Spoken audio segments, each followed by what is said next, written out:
Need to issue a refund to a customer and want to make sure it's recorded correctly? If you're worried about messing up your sales records, you're not alone. Today, we're processing a customer refund in QuickBooks quickly and accurately. Welcome back to Guide with Samuel.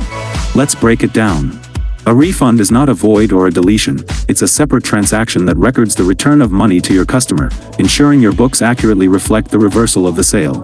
The direct method: create a credit memo. The cleanest way is to create a credit memo under the plus new button. Apply this credit to the original invoice, which reduces the customer's balance.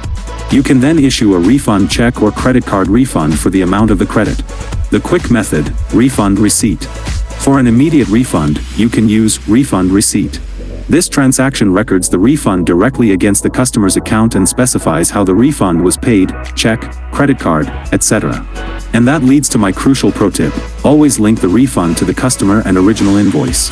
However you do it, the most important step is to select the customer and, if possible, the specific invoice being refunded.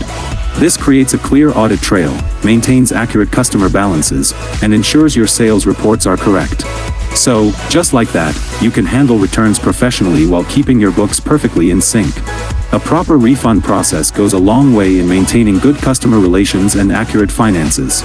Now I'm curious, what's the most common reason you have to issue refunds in your business? Let me know in the comments. Let me know your thoughts down in the comments, and subscribe for more clear-cut guides like this one. Thanks for watching.